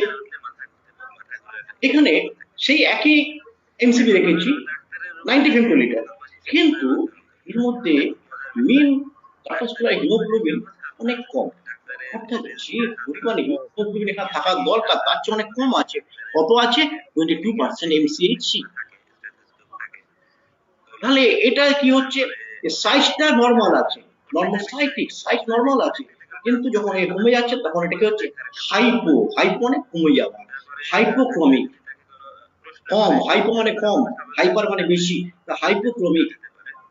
সিমিলার ম্যাক্রোসাইটিকের সাইজটা বড় কিন্তু হিমোগ্লোবিনটা কমে গেছে, 30 পিকোগ্রাম আছে, মানে 25% এমসিএইচসি, অর্থাৎ মিন কার্পাসকুলার হিমোগ্লোবিন কনসেন্ট্রেশন ফর 5%। তার মানে এটা হচ্ছে এর অনুযায়ী এটা হাইপোক্রমিক, হাইপার হয়নি, শুধু সাইজটা বড় হয়েছে সেলের, কিন্তু সেই সাইজে যতটা করে হিমোগ্লোবিন থাকার দরকার ততটা পরিমাণ হিমোগ্লোবিনের মধ্যে নেই, তাই এটাকে বলছি হাইপোক্রমিক, কমে গেছে, হাইপোক্রমিক। সিমিলারলি আমাদের মাইক্রোসাইটিকেও সে একই জিনিস, যদি আমার সাইজটা ছোট হয়ে থাকে, এমসিবি যদি 60 ফেমটোলিটার হয়ে থাকে আর তার মধ্যে যদি মিন কার্পাসকুলার হিমোগ্লোবিন যদি 15 পিকোগ্রাম হয়ে থাকে, অর্থাৎ সেখানেও 25% আমার যেটা থাকার দরকার আছে কম আছে, তাহলে এটাও হাইপোক্রমিক, মাইক্রোসাইটিক এন্ড হাইপোক্রমিক। এরপরে আসছি 60 ফেমটোলিটার, 90 ফেমটোলিটার, 120 ফেমটোলিটার। প্রথমে আমি নর্মালটার মধ্যে চলে আসি। 90 ফেমটোলিটার মধ্যে এমসিএইচ মিন কার্পাস যদি আমার যা ভলিউম একটা আরবিসি তার 1/3 থাকার কথা, বাট সেখানে 1/3 হিমোগ্লোবিন থাকার কথা, কিন্তু সেখানে আছে অনেক বেশি হিমোগ্লোবিন, কত আছে, 40 পিকোগ্রাম, যেখানে আমার 30 পিকোগ্রাম থাকার কথা সেখানে 40 পিকোগ্রাম আছে, এমসিএইচ তাহলে 44% হয়ে যাচ্ছে। তার মানে তাহলে এখানে কালারটা অনেক বেশি কালার ইনক্রিজ করছে, এখানে হাইপার হয়ে গেছে, তাই এটাকে আমরা বলি হাইপোক্রমিক। কিন্তু সাইজটা নর্মাল আছে, 90 ফেমটোলিটার মধ্যে আছে, সাইজটা যেহেতু নর্মালে আছে তাই এটাকে আমরা বলছি নর্মোসাইটিক হাইপারক্রমিক। তাই অনেক সেলকে বলা হয় নর্মোসাইটিক হাইপারক্রমিক। আবার এখানে কি হয়েছে, এখানে আমার MCV, size of the cell আর volume of the cell 120 femtolitre, অনেক বড় সাইজ। ঠিক সিমিলারলি এখানে যে হিমোগ্লোবিন সেটাও কিন্তু অনেক বেশি আছে, অনেক বেশি, 1/3 কথা, অর্থাৎ এখানে আমরা বলবো এখানে কিন্তু অনেক বেশি হিমোগ্লোবিন আছে। রক্তকে পাতলা করতে হবে, এত রক্ত থাকলে যদি থাকে তাহলে কিন্তু যে কোনো সময় আমার রক্ত সঞ্চালনে অসুবিধা ঘটাবে, হার্ট সেখানে পাম্প করে পারবে না রক্তকে ঠেলে ফেলে দিয়ে পাঠাতে, তাকে ডাইলুট করতে হবে। এইভাবে আমাদেরকে যদি দেখি তখন এমসিএইচ যদি 60 অর্থাৎ 50%, মাই গড, 50% এখানে এমসিএইচসি, কত মোটা হয়ে গেছে রক্তটা, সেলের ভলিউমটা কত বড় হয়ে গেছে, ম্যাক্রোসাইটিক আর হাইপার। যদি এই ধরনের কোনো পেশেন্ট আমরা দেখি তাহলে তো আমরা চিন্তা করতে তাকে কি করে আগে রক্তটাকে পাতলা করতে হবে। আমরা ক্যারেক্টারিস্টিক সিমটম, তার মায়োজেমেটিক সিমটম সব নিয়ে তাকে এমন মেডিসিন তাকে দিতে হবে যে মেডিসিনের সাবজেক্টিভ সিমটমের সাথে সাথে এই অবজেক্টিভ সিমটম, আমি জাস্ট এই কথাটা বলছি বিলাহি সাহেবকে মাথায় রেখে, বিলাহি সাহেব এর আগের দিনে ক্লাসে বলেছেন সাবজেক্টিভ সিমটমের সাথে সাথে অবজেক্টিভ সিমটমকে আমাদের মাথায় রাখতে হবে, সেই সিমটমকেও আমাদেরকে ক্লিয়ার করতে হবে। তাহলে আমাদেরকে এখানটা খুব ভালোভাবে বুঝতে হবে। যদি কোনো সাইজ অফ আরবিসি বড় হয়ে গিয়ে থাকে, যদি কোনো হিমোগ্লোবিন কনসেন্ট্রেশন বেশি হয়ে থাকে, যদি কারো মনে হয় যে হিমোগ্লোবিন আমার তো 18 আছে, আমার হিমোগ্লোবিন 17 আছে, খুব ভালো আছে, নো, যে কোনো মুহূর্তে হার্ট অ্যাটাক হওয়ার সম্ভাবনা থাকবে, কারণ ব্লাড সেখানে সাপোর্ট করতে পারবে না, পেরিফেরিয়াল রেজিস্ট্যান্স তৈরি করবে। আর এবারে মাইক্রোসাইটোসিস বলা হয় যখন ছোট সাইজ হয়ে যায়, আমরা সেই একই রেখেছি, মিন কার্পাসকুলার ভলিউম 60 ফেমটোলিটার। এই মিন কার্পাসকুলার এখানে রেখেছি এটা কিন্তু অরিজিনালি কি ছিল, যখন একটা সেল যখন তৈরি হয়েছে তখন কিন্তু অরিজিনালি সে একদম নর্মাল ছিল। আমার নর্মাল কি থাকে, 90 ফেমটোলিটার, তার 1/3 এমসিএইচ, 30 পিকোগ্রাম এন্ড 33%। এই সেলটা কিন্তু নর্মাল ছিল, যখন জন্ম হয়েছে তখন নর্মাল ছিল। যে কথাটা আমি বলেছিলাম যে স্পেকট্রিন আর এনকাইরিন যদি ঠিকমতো কাজ না করে তাহলে তার জেনেটিক যদি কোনো প্রবলেম হয়ে থাকে, যে কোনো কারণে যদি তার কোনো রকম ক্যাপিলারি মেমব্রেন ড্যামেজ হয়ে গিয়ে থাকে, তখন তার স্ট্রাকচারাল ডিফেক্ট দেখা দেয়। Originally it was MCV 90 femtoliter, কিন্তু সেখানে there are some structural defect while passing through the capillary. Some of the cell membrane lost and gradually shrink the size. অর্থাৎ যখন সে এই ডিফেক্টিভ স্ট্রাকচার হয়েছে যখন ক্যাপিলারি দিয়ে পাস হচ্ছে, বা জেনেটিক্যালি যদি সে জিন মিউটেশন যদি ঠিকমতো না হয়ে ঠিকমতো না হয়ে থাকে, তার এই 90 ফেমটোলিটার যেটা মিন ভলিউম, অর্থাৎ একটা সেলের যা নর্মাল ভলিউম, সেটা তখন ডিফেক্টিভ হওয়ার ফলে, ড্যামেজ হওয়ার ফলে এই সেলটা, এই যে ভলিউম, সেটা আস্তে আস্তে শ্রিঙ্ক করে এমসিভিটা 60 ফেমটোলিটারে চলে আসে। অর্থাৎ এর ভলিউমটা রিডিউস করেছে। মজাটা হচ্ছে এর ভলিউমটা রিডিউস করেছে, কিন্তু এর ভেতরে যে হিমোগ্লোবিনটা ছিল 30 পিকোগ্রাম, সেই হিমোগ্লোবিনটা বাইরে যায়। তাহলে এর সাইজটা ছোট হয়ে 60 ফেমটোলিটার হয়েছে, কিন্তু হিমোগ্লোবিন যা ছিল তাই আছে, 30 পিকোগ্রাম আছে। তাহলে এমসিএইচসি কত হলো? ঘুরে গেল। সাইজটা যেই ছোট হয়ে গেল, তখন এর মধ্যে ফুল bag of 50% of haemoglobin, RBC 50% say haemoglobin দিয়ে ভরিয়ে দিল। 90% থেকে 90 ফেমটোলিটার থেকে সিঙ্ক করে 60 ফেমটোলিটার হয়েছে, কিন্তু হিমোগ্লোবিন কনসেন্ট্রেশন যা ছিল তাই আছে। তাহলে এমসিএইচসি 1/3 থেকে বেড়ে হাফ হয়ে গেল, 33% থেকে বেড়ে 50% হয়ে গেল। তাহলে কি হবে এখানে? আমার এখানে তাহলে কালার চেঞ্জ হয়ে যাবে। আমার নর্মাল যে কালার ছিল, নর্মোসাইটিক নর্মোক্রোমিক যে কালারটা ছিল, নর্মোসাইটিক থেকে আমি দেখতে পাচ্ছি এখানটা যখন ভেঙে ছোট হয়ে গেছে, ম্যাক্রোসাইটিক হয়ে গেছে, মাইক্রোসাইটিক হয়ে গেছে, কিন্তু মাইক্রোসাইটিক হয়েছে, কিন্তু কালারটা কিছু চেঞ্জ হয়নি। হিমোগ্লোবিনাইজড হয়ে গেছে, অর্থাৎ হাইপারক্রমিক হয়ে গেছে। শুধু বড় ব্যাগ থেকে, বড় ব্যাগের মধ্যে যা আনাজপত্র সবজি ছিল সেটাকে একটা ছোট ব্যাগের মধ্যে ঢুকিয়ে দেওয়া হয়েছে, অর্থাৎ ছোট ব্যাগ তখন ফুলে উঠেছে। যখন ছোট ব্যাগটা ফুলে উঠেছে, তখন তাকে দেখতে স্ফেরিক্যাল সাইজ হয়ে গেছে, যেটাকে আমি প্রথমেই বলেছিলাম একদম ক্লাসের শুরুর দিকেই, যে সেই যখন ড্যামেজ হয় সেল মেমব্রেন বা জেনেটিক্যালি যদি তার কোনো ডিফেক্টিভ হয়ে থাকে, তখন তাকে দেখতে লাগে স্ফেরিক্যাল, যেটাকে আমরা বলি স্ফেরিটোসাইটোসিস। তাহলে আমার নর্মোক্রমিক নর্মোসাইটিক একটা সেল জন্মগতভাবে সে তৈরি হওয়ার পরে, সেটা ডিফেক্টিভ হওয়ার জন্য, ডিফেক্টিভ জিন ডিফেক্টিভ হওয়ার জন্য, বা আমাদের সেল মেমব্রেনের ড্যামেজ হওয়ার জন্য, সেই সেলটা সিনক্রেজ করে ছোট হয়ে গিয়ে সেটা হয়ে গেছে মাইক্রোসাইটিক। যেটা নর্মোক্রমিক ছিল সেটা হয়ে গেল অটোমেটিক্যালি হাইপারক্রমিক। তাহলে আমরা এই পর্যন্ত যে জিনিসগুলো নিয়ে আলোচনা করছিলাম, যে জায়গাটায় আমরা ফিরে আসছি, যে আমরা এতগুলো একটা ব্লাডের মধ্যে এই চেঞ্জেস গুলো দেখতে পেয়েছি। আমি একটা যদি আপনাদের সঙ্গে শেয়ার করি, আপনাদের কাছে যদি আমি কিছু প্রশ্ন নিয়ে আসি, এবং নজরুল সাহেব আপনি যদি ঘড়ি ধরে একটু 10 সেকেন্ড করে সময় দেখেন, তাহলে আমি কয়েকটা কোশ্চেন এতক্ষণ ধরে যে বোঝালাম সেটাকে যদি আপনাদের সামনে নিয়ে আসি, আনবো? আনেন। আচ্ছা, এই আপনাদেরকে এতক্ষণ ধরে বোঝালাম আমাদের ফর্মুলা গুলো কি আছে, এমসিএইচ, এমসিভি, এমসিএইচ এবং এমসিএইচসি, সেইটা থেকে আমরা বুঝতে পারি নর্মোক্রমিক নর্মোসাইটিক। আমি কতগুলো ভ্যালু দিচ্ছি, আপনারা এই 10 সেকেন্ডের মধ্যে উত্তর দিয়ে দেবেন। আমাদের নজরুল সাহেব সেটাকে দেখে নেবেন যে কে কি উত্তর দিবে, আমরা সঙ্গে সঙ্গে উত্তর বলে দেবো।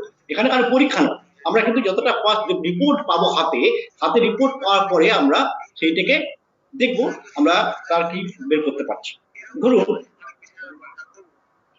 এমসিভি 81, MCH 27, তাহলে এর MCHC MCHC 33% হবে। বলুন এটা কি হবে? নর্মোক্রমিক ক্রোমোসাইটিক নর্মোক্রমিক মাইক্রোসাইটিক কি হবে? চট উত্তরটা দিন। না, কোনো আনসার আসে নাই। আচ্ছা, তার মানে আপনারা এই থেকে একটু বিক্রি ধরতে পারেননি হয়তো। এনিহাউ, হ্যাঁ, সম্ভবত। হ্যাঁ দেখুন একটা জিনিস বলে দিচ্ছি, আমাদের ইয়ে ছিল যে আমাদের নর্মোক্রমিক ক্রোমোসাইটিক আমরা বলেছিলাম 80 to 100 ফেমটোলিটার যদি হয় তাহলে সেটা হচ্ছে আমাদের নর্মোসাইটিক হবে, নর্মাল সাইজ। তাহলে আমার এখানে যে সাইজটা সেটা হচ্ছে 81, তার মানে এটা হচ্ছে নর্মোসাইটিক। নর্মোসাইটিক আর আমি বলেছিলাম 33%, 1/3 যদি হয় তাহলে সেটা হবে নর্মাল, অর্থাৎ নর্মোক্রমিক।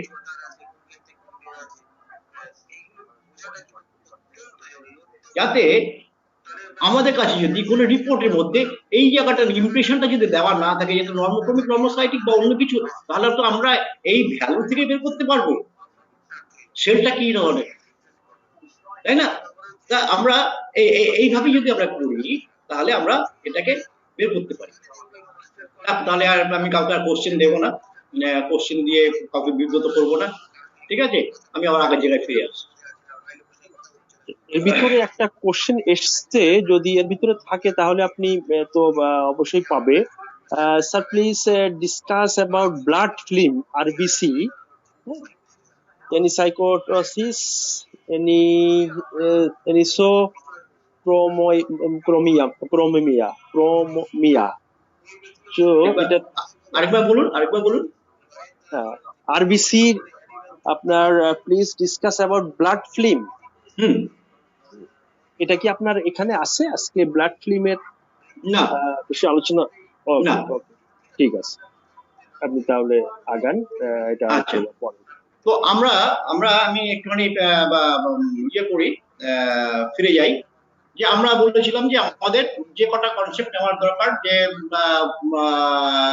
নর্মোক্রমিক নর্মোসাইটিক, হাইপারক্রমিক হাইপারসাইটিক, মাইক্রোসাইটিক বা মাইক্রোক্রমিক বা মাইক্রোসাইটিক বা ম্যাক্রোসাইটিক, এই সাইজগুলো নিয়ে আমরা লিখব। আর তার সঙ্গে ছিল কি variation of size of RBC, red cell distribution width. Red cell distribution উইথটা কিছুই না, একটা সেলে মানে একটা মানুষের শরীরের মধ্যে তার কত রকম সাইজের RBC আছে। নর্মালি যা আছে আমরা এতক্ষণ ধরে যেটা করলাম, নর্মাল সাইজের সাথে ম্যাক্রোসাইটিক আছে বা মাইক্রোসাইটিক আছে। তা একটা এক্সাম্পল দিয়ে আমি বলি, একটা মানুষ সে বিলংস করছে মাইক্রোসাইটিক RBC নিয়ে, মাইক্রোসাইটিক অর্থাৎ ছোট সাইজের RBC নিয়ে। ছোট সাইজের RBC কত? ছোট সাইজের RBC হচ্ছে এখানে ধরে নিলাম 60 ফেমটোলিটার। তাকে শরীরে যখন এত কম সাইজের ব্লাড, তার একটা RBC সাইজ আছে, ভলিউম আছে, তাকে কিছু ব্লাড ট্রান্সফিউশন করা হলো, তাকে কিছু ব্লাড দেওয়া হলো, এবং যে ব্লাডটা দেওয়া হলো সেটা নর্মাল ব্লাড দেওয়া হয়েছে, সেটা তো আর ছোট সাইজের RBC ব্লাড দেওয়া হয়নি, নর্মাল ব্লাড দেওয়া হয়েছে। নর্মাল ব্লাড দেওয়া মানে হচ্ছে 90 ফেমটোলিটার ব্লাড দেওয়া হয়েছে। তাহলে একটা যখন তার যে নর্মাল যে ব্লাড আছে 60 ফেমটোলিটারে, তার যতটা পরিমাণ ব্লাড আছে তার থেকে কিছু আছে 60 চেয়ে কম, অল্প কিছু আছে 60 চেয়ে বেশি। বা তাকে যখন দেওয়া হলো 19 ফেমটোলিটার, তাহলে সেই 90 ফেমটোলিটারের মধ্যে কিছু আছে 60-র দিকে, আবার কিছু আছে 90 থেকে বেশি। তাহলে আমার এই যে ডিস্টেন্সটা কি বাড়লো, ভ্যারিয়েশনটা কি হলো, 60 to 90, এই যে উইথ, এই উইথটাকে বলা হয় আর রেড সেল ডিস্ট্রিবিউশন উইথ, এটাকে বলা হয় অ্যানিসোসাইটোসিস। Defined size, variation of distribution of units and RBCs vary in size each other, means some are very low and some are very high. এই যে কিছু আছে খুব কম, কিছু আছে খুব বেশি, এটাকেও আমরা একটা মার্সির মধ্যে রাখি। নরমালি RDW যে ভ্যালু সেটা হচ্ছে 11 to 14, 11 to 14। এই যে ভ্যারি করে, এই সাইজটাকে ভ্যারিটাকে বলা হয় অ্যানিসোসাইটোসিস। অ্যানিসোসাইটোসিসের মডার্ন টার্ম হচ্ছে রেড সেল ডিস্ট্রিবিউশন উইথ। আর যদি কোনো এই যে ভ্যারি করে, এই যে সাইজের ভ্যারি করে, সেটাকে বলা হয় অ্যানিসাইটোসিস। যেমন পাইকেলোসাইটোসিস কাকে বলা হয়, যেখানে আমাদের সেলের শেপটাই চেঞ্জ হয়ে গেছে, রেড ব্লাড সেলের শেপটাই চেঞ্জ হয়ে গেছে, তাকে বলা হয় পাইকেলোসাইটোসিস। অ্যানিসোসাইটোসিস এন্ড পাইকেলোসাইটোসিস এই ধরনের আমরা অনেক রিপোর্টের মধ্যে দেখতে পাবো। ডব্লিউবিসি দুটো ভাগে ভাগ করা আছে, আপনারা সবাই জানেন। আমরা যে গ্রানুলোসাইটস এন্ড নন গ্রানুলোসাইটস, আগে আমাদের ইলাই সাহেবও অনেকটা ক্লাসের সময় বলেছেন যে গ্রানুলোসাইটের মধ্যে কিছু স্পেসিফিক গ্রানুলস থাকে আর নন গ্রানুলোসাইটের মধ্যে কিছু স্পেসিফিক গ্রানুলস থাকে না। গ্রানুলোসাইটের মধ্যে কি থাকে, নিউট্রোফিল থাকে, বেসোফিল থাকে আর ইসোনোফিল থাকে। এর একটা পার্সেন্টেজ, কত পার্সেন্ট থাকে, আরবিসি অর্থাৎ ডব্লিউবিসি যদি 100টা সেল হয় তাতে 5 রকম সেল থাকে। এই 5 রকম সেলের মধ্যে এই 5টা সেল থাকে, গ্রানুলোসাইট সেল 3টে, নন গ্রানুলোসাইট সেল 2টো।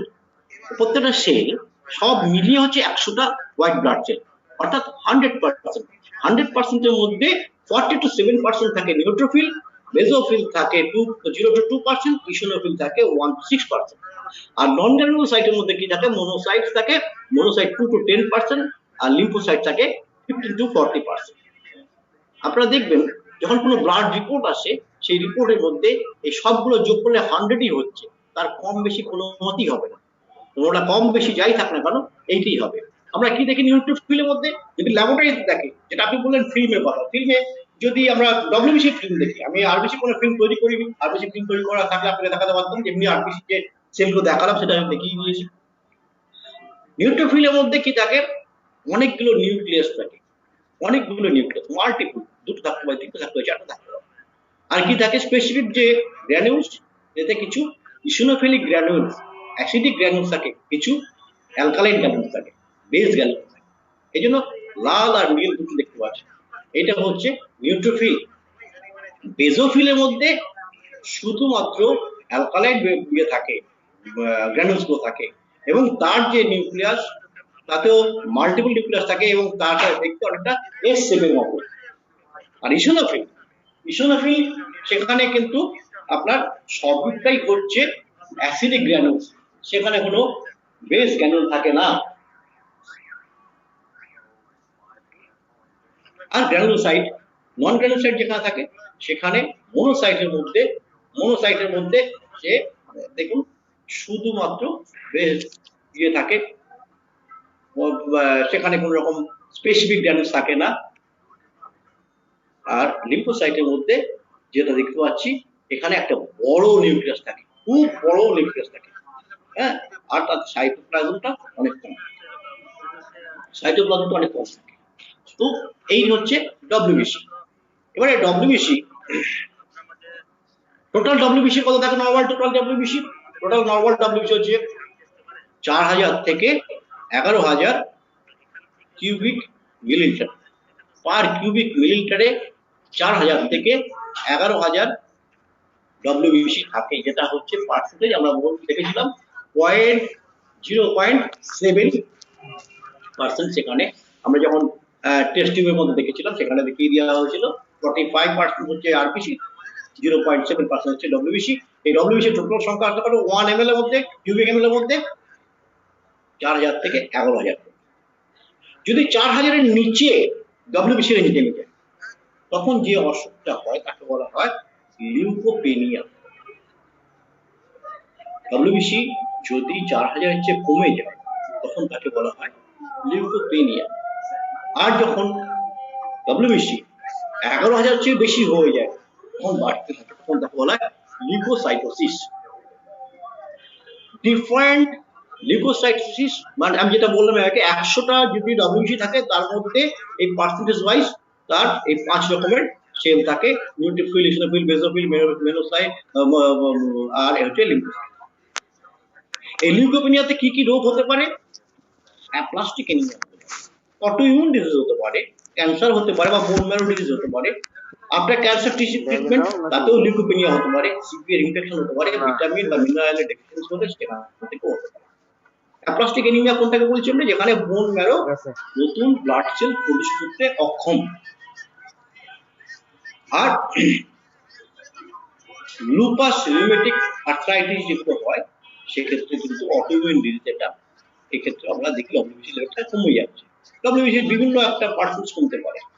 ক্যান্সার বা বোন ম্যারোতে যদি কোনো অসুখ হয় তার জন্য লিউকোপিনিয়া হতে পারে, বা ক্যান্সারের ট্রিটমেন্ট হয়েছে এবং তাকে কেমোথেরাপি বা রেডিওথেরাপি দেওয়া হয়েছে, তাকে দেওয়া হয়েছে, তার ফলে অনেক সেল ড্যামেজ হয়েছে, সেল ড্যামেজ হওয়াতে বোন ম্যারোর উপর তার এফেক্ট হচ্ছে, তার ফলে তার কিন্তু এখানে ডব্লিউবিসি সংখ্যা অনেক সিভিয়ার ইনফেকশন হয়েছে, সেখানে হতে পারে। ভিটামিন বা মিনারেলসের ডেফিসিয়েন্সি বা জিঙ্ক, ভিটামিন বি12 বা অন্য কোনো কারণেও আমাদের আরো অনেক কারণ আছে। সব কারণ আমাদের ইটিওলজি আমাদের সব জানা নেই, এটা আমাদের চিকিৎসা শাস্ত্রের মধ্যেই পাওয়া যায় না। সব কারণ আমরা পেয়েছি, কিছু কারণ আমরা দিয়েছি, এছাড়াও আরো অনেক কারণ আছে।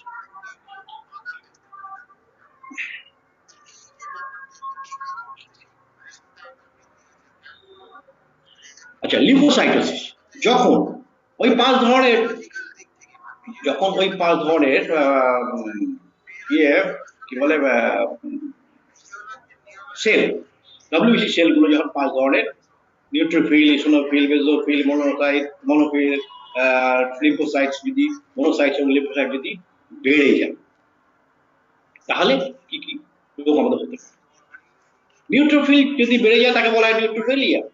যখন নিউট্রোফিলের নর্মাল রেঞ্জের থেকে বেশি হয়ে যায়, নর্মাল রেঞ্জ 40 to 70, যদি 40 to 70% বেশি হয়ে যায় তখন সেখানে যে সমস্ত রোগগুলোর কারণে হতে পারে সেই জন্য এটা বাড়তে পারে, সেটা হচ্ছে অ্যাকিউট ইনফ্লামেশন। অ্যাকিউট ইনফ্লামেশন মানে সবেমাত্র হয়েছে, তার জন্য একটা শর্ট ডিউরেশনে যদি ইনফ্লামেশনটা হয়েছে, তার থেকে পাইলজিক ইনফেকশন হলো, একটা সার্জারি হয়েছে, একটা ফোড়া হয়েছে, একটা কার্বাঙ্কর হয়েছে, বা একটা সার্জারি পরে সেখানে ইনফেক্টেড হয়ে গিয়ে সেখানে পাস ফর্ম করেছে, সেক্ষেত্রে হতে পারে নিউট্রোফিলিয়া। অর্থাৎ সেখানে আমাদের নিউট্রোফিলের পার্সেন্টেজ চালু বেড়ে যাবে। ইসোনোফিলিয়া যদি বেড়ে যায় তাহলে কি হয়? Parasitic infection. প্যারাসাইটিক ইনফেকশন কাকে বলছে? আমরা জানি প্যারাসাইট কি কি আছে, যেগুলো পরজীবী, অন্যের ঘাড়ের উপর বসে যে খায়, কৃমি, জিয়ারডিয়া, এই ধরনের, বা কুকুর বিড়ালের শরীর থেকে যে সমস্ত রোগ আসে, মশা থেকে যে সমস্ত রোগ আসে, সেগুলি যে প্যারাসাইটিক ইনফেকশন থেকে হতে পারে, তার জন্য ইসোনোফিলিয়া বাড়তে পারে। অ্যালার্জিক রিঅ্যাকশন হতে পারে, খুব ঘন ঘন কেসে যাচ্ছে তার অ্যালার্জিক রিঅ্যাকশন, আমরা বলি ক্রনিক অ্যালার্জিক রাইনাইটিস, সেখানে দেখা যাবে যে আমাদের ইসোনোফিলিয়া বেড়ে গেছে।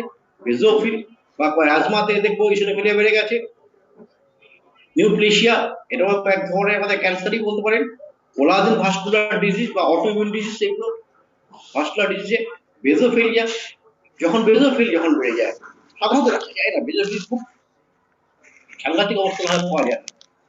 হাইপার সেন্সিটিভ অ্যালার্জিক রিঅ্যাকশন যদি হয়ে থাকে, লিউকেমিয়া অর্থাৎ ব্লাড ক্যান্সার হয়ে থাকে, স্পেশাল টাইপের এনিমিয়া, এগুলোকে একসঙ্গে আমরা বলি TAIL, thalassaemia, anaemia of chronic disease, কোনো একটা ক্রনিক ডিজিজ হওয়ার পরে এনিমিয়া হয়েছে, iron deficiency anaemia, lead poisoning anaemia, যদি এই ধরনের স্পেশাল টাইপের কিছু এনিমিয়া হয়ে থাকে তার জন্য বেসোফিল কিন্তু অনেক বেড়ে যেতে পারে।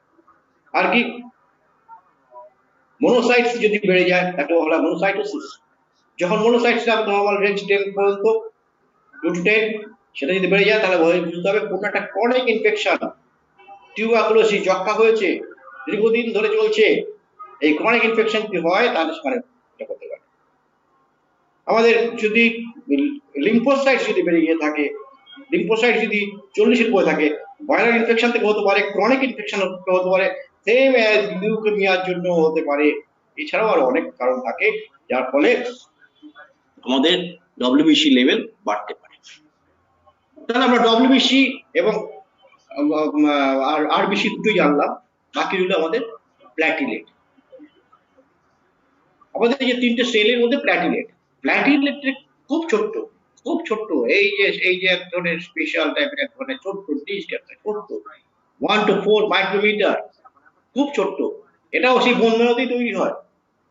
এর নর্মাল রেঞ্জ হচ্ছে 1,50,000 থেকে 3 লাখ পর্যন্ত প্ল্যাটলেটস কাউন্ট, 1.5 লাখ থেকে 3 লাখ পর্যন্ত মাইক্রোলিটার। এই বিভিন্ন রকম ফাংশন আছে, যদিও এর মধ্যে কোনো নিউক্লিয়াস থাকে না বা এরা রিপ্রোডাক্ট করতে পারে না। এর বিভিন্ন ফাংশন আছে, তার মধ্যে একটা বড় ফাংশন হচ্ছে যদি কোনো জায়গায় কোনো হেমারেজ হয়, কোনো জায়গায় কোনো কেটে যায়, শরীরে কোনো একটা অংশ কেটে গেল, বা কোনো আমরা যে চুলকোই, চুলকোতে গিয়ে কোনো একটা সেল, একটা সেল সেখানে র্যাপচার হয়ে গেল, সেখান থেকে রক্ত বেরোতে শুরু করলো, তখন কি করে? তখন সেখানে অটোমেটিক্যালি প্ল্যাটিলেট গুলো দৌড়ে চলে আসে ওইখানটা এসে, সে ওখানে এই ওপেনিং এর জায়গায় একটা সিল তৈরি করে দেয়, সেটাকে বলা হয় প্ল্যাটিলেট প্লাগ। সে প্লাগিং করে দেয়, যেখান থেকে লিক হচ্ছিল সেখানে প্লাগিং করে দেয়, যার জন্য আমরা সারাদিন যে এত চুলকাই, সারা কারো হয়তো শরীরে চুলকাচ্ছে, চুলকুনের পরে সেখান থেকে রক্ত বেরোতে বন্ধ হয়ে গেল, তাহলে আমাদের সারা শরীরে সারাক্ষণ আমাদের একটু ছোট্ট কাটা ফুটে রক্ত বেরোলো, কিন্তু তারপরে বন্ধ হয়ে গেল, তার জন্য ওষুধও লাগাই না। কিন্তু এইটা হচ্ছে প্ল্যাটিলেটের কাজ। যখনই কোনো জায়গা দিয়ে এরকম ব্লিডিং হচ্ছে, কোনো একটা ভেসেল যখন সেখানে ইনজিওর হচ্ছে, যখন কোনো একটা ভেসেল সেখানে ইনজিওর হচ্ছে, তখন সঙ্গে সঙ্গে প্ল্যাটলেট প্লাগ ফর্ম করে সেখানটা এসে প্লাগিং করে দিচ্ছে। যদি একটু সেইটা যদি একটু বড় আকারে হয়, তখন কি হয়, আমাদের যে প্লাজমার মধ্যে যে ফাইব্রিনোজেন আছে, যে কোয়াগুলেশন করার ক্ষমতা যারা আছে, সে ফাইব্রিনোজেন এসে ওখানে একটা ফাইব্রিনোজেনের থ্রেড, বলছে ফাইব্রিনোজেন থ্রেড তৈরি করছে, এবং তার সঙ্গে অ্যাটাচ করছে কে? আমাদের প্ল্যাটিলেট। অর্থাৎ আমরা যদি একটা সিমেন্ট বালি একসঙ্গে মিশিয়ে যদি একটা এখন দুটো ইটকে এক জায়গায় রাখি, দুটো ইটের মধ্যে ফাঁকা আছে, সেখান থেকে লিক করতে পারে, সঙ্গে সঙ্গে আমরা সিমেন্ট বালি দিয়ে সেখানে বেঁধে দিচ্ছি। তেমনি আমাদের শরীরে যখনই কোনো জায়গাটা কেটে যায়, তার সবার প্রধান কাজ হচ্ছে প্ল্যাটলেট সেখানে সবার আগে দৌড়ে আসে, বেশি বেশি বেশি পরিমাণ দৌড়ে আসে, বেশি এসে সেখানে প্লাগিং করার চেষ্টা করে, এবং ব্লাড ক্লট, সেখানে ব্লাড ক্লট বাঁধে। ব্লাড ক্লট বেঁধে কি করে? ওই প্ল্যাটলেটে তার পাশে হয়ে জমে জমে জমে জমে platelet, fibrinogen thread, blood clot সবগুলো মিলে সেই সিটটাকে সিল করে দেয়। যখন কোনো খুব বড় ধরনের সিভিয়ার কোনো একটা ইনজুরি হয়, ট্রমা হয়, কোনো সিভিয়ার ট্রমা যখন হয়, সেখানে কিন্তু ব্লাড ক্লটিং খুব তাড়াতাড়ি হয়, খুব তাড়াতাড়ি ব্লাড ক্লটিং হয়, 15 to 20 সেকেন্ডের মধ্যে হয়ে যায়, সেখানে তৈরি করে দেয় ব্লাড ক্লটিংটা। আর যেখানে মাইনর কোন রকম ট্রমা হয়, সেখানে কিন্তু ব্লাড ক্লটিংটা খুব দেরি করে হয়, 1 থেকে 2 মিনিট লাগে। মাইনর খুব হালকা ব্লাড ক্লটিং লাগবে, কারণ সেখানে তার আগে প্লাগিং করে দিচ্ছে প্ল্যাটলেট। যখন বড়, সেখানটা কিন্তু ব্লাড ক্লট না বাঁধলে শুধু প্ল্যাটলেট সেখানে বন্ধ করতে পারবে না, সেই স্পিড করতে পারবে না, প্লাগিং করতে পারবে না, তাই তখন সেখানে সময়টা বেশি লাগে। প্ল্যাটলেটস এই জন্য সবসময় যেখানে কোন রকম ইনজোর হয়, কোনো জায়গা দিয়ে ভেসেল ভাস্কুলার সিস্টেমে যদি কোনো জায়গায় ওপেনিং হয়ে থাকে, তখন সেখানটায় দৌড়ে এসে সে ফিল আপ করার চেষ্টা করে। কিন্তু যদি কারো প্ল্যাটলেট কম থাকে, যদি তার নর্মাল ভ্যালু থেকে প্ল্যাটলেট কম থাকে, তখন তো সে অত তাড়াতাড়ি পারে না করতে, তখন যে রোগটা হয় তাকে বলা হয় ব্লিডিং হয়ে চলেছে, ব্লিডিং হয়ে চলেছে, ব্লিডিংটা বন্ধই হচ্ছে না, চেষ্টা করছে তাও বন্ধ হচ্ছে না, তাকে বলা হয় থ্রম্বোসাইটোপেনিয়া। নর্মাল ব্লিডিং টাইম কত? নর্মাল ব্লিডিং টাইম হচ্ছে 11 to 6 মিনিট, আর clotting time 6 to 10 minute. Sorry, time হচ্ছে আপনার 1 to 6 মিনিটস, এন্ড এটা হচ্ছে 6 to 10 মিনিটস। সবকিছু বললাম, আর একটা জিনিস আপনাকে বলা হয়নি, যেটা নিয়ে আমরা এতক্ষণ ধরে কোনো আলোচনাই করি, সরি, যেটা নিয়ে কোনো আলোচনা করি।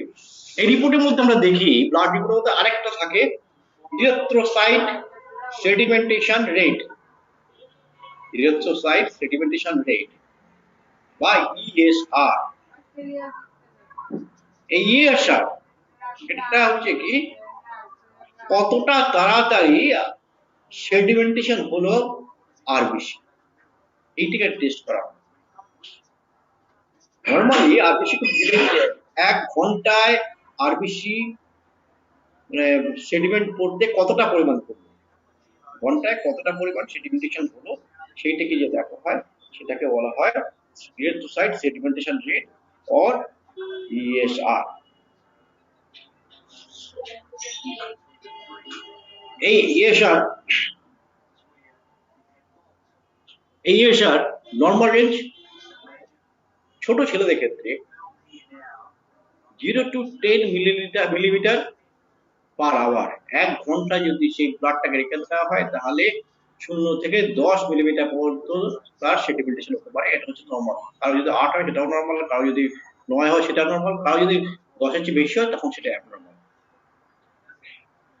যদি কোনো পুরুষের বিলো 50 ইয়ার্স এজ তার ESR লেভেল কত থাকে? 0 to 15 মিলিমিটার পার আওয়ার। আর অ্যাবাভ 50 ইয়ার্স 50 বছরের বেশি বয়স হলে সেখানে 20 মিলিমিটার পার আওয়ার। আর মহিলাদের ক্ষেত্রে 20 millimetre per hour, below 50, above 50 তাদের আপ টু 30 মিলিমিটার। এই ESR টেস্ট করে কি হয়? এই ESR টেস্ট করে আমরা কিছু কিছু স্পেসিফিক ডায়াগনোসিস করতে পারি, ডিজিজ কন্ডিশন আমি জানতে পারি যে ESR হাই হয়ে গেছে, ESR লো হয়ে গেছে। আমরা কিছু কিছু ডিজিজ কন্ডিশন জানতে পারি। তাহলে কি কি ডিজিজ জানতে পারি? যদি হাই হয়ে থাকে, যদি ESR লেভেল হাই হয়ে থাকে তাহলে বুঝতে পারি শরীরে কোনো জায়গায় কোনো একটা ইনফ্লামেটরি কন্ডিশন তৈরি হচ্ছে, ইনফ্লামেশন হচ্ছে, ইনফেকশন হচ্ছে। যেখানে ইনফেকশন হচ্ছে সেখানে একটা ইনফ্লামেশন হয়। রিউমেটিক আর্থ্রাইটিস, হাঁটু ব্যথা, rheumatic fever, vascular disease, inflammatory bowel disease, heart disease, kidney disease, certain cancer, এই সমস্ত জায়গায় ইনফ্লামেশন হয়, সোয়েলিং হয়, পেইন হয়, ব্যথা হয়, লাল হয়ে যায়, রেডনেস হয়। এই যে ইনফ্লামেটরি কন্ডিশন গুলো কখন হয়? যখন ESR হাই হয়ে যায়।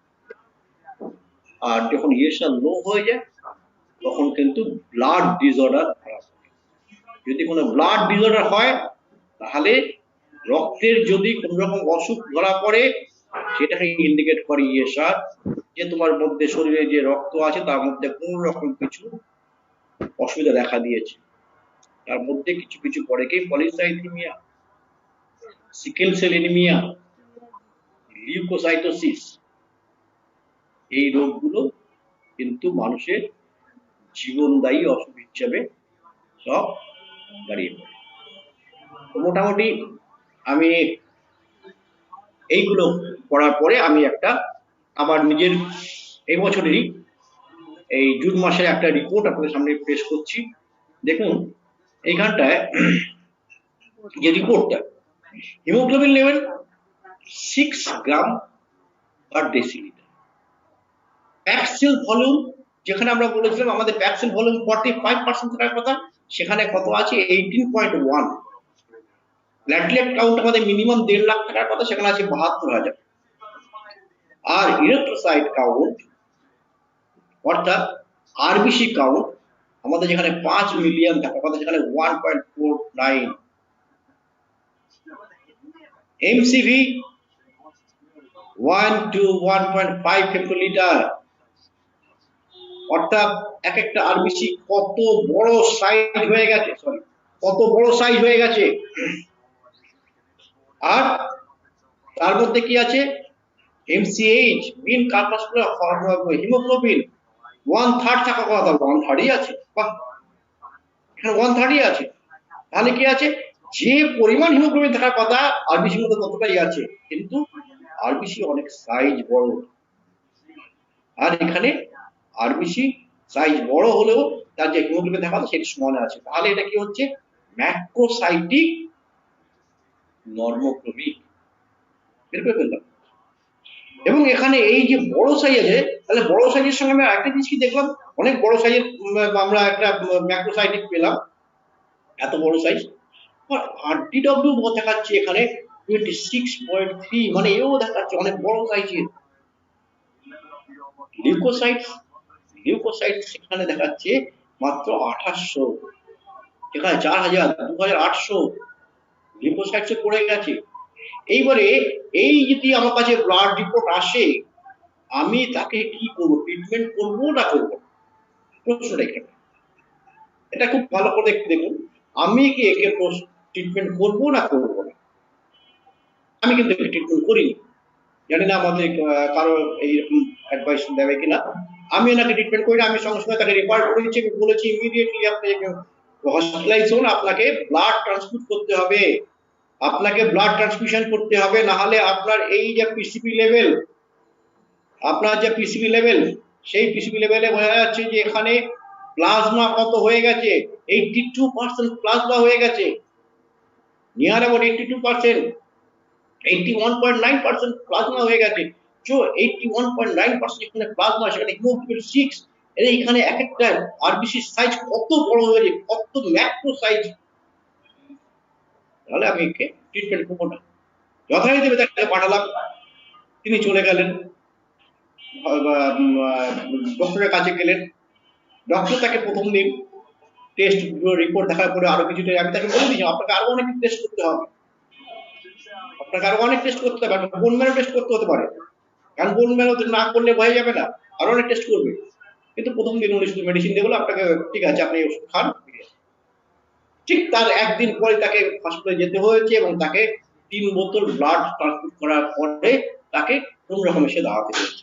তাহলে আমার এই এতক্ষণ ধরে যে এত কিছু বলার পিছনে একটাই উদ্দেশ্য, আমরা রিপোর্টটাকে দেখে আমরা বিচার করব যে পেশেন্টটা আন্ডার মেডিসিনে এটা ঠিক করা উচিত না ম্যানেজমেন্টে তাকে ব্লাড ট্রান্সফিউশন করা উচিত, সেইটা আমাদের বিচার করার ক্ষমতা থাকা দরকার। আমাদের মধ্যে এই জিনিসটা থাকা দরকার যে এখানে যদি এই যেমন এই রিপোর্টটা, এটা হচ্ছে কলকাতায় একজন খুব নাম করা ল্যাবরেটরি ত্রিবেদিয়ান রায়, এর ডান দিকে লেখা নেই, পিছন দিকে লেখা থাকে।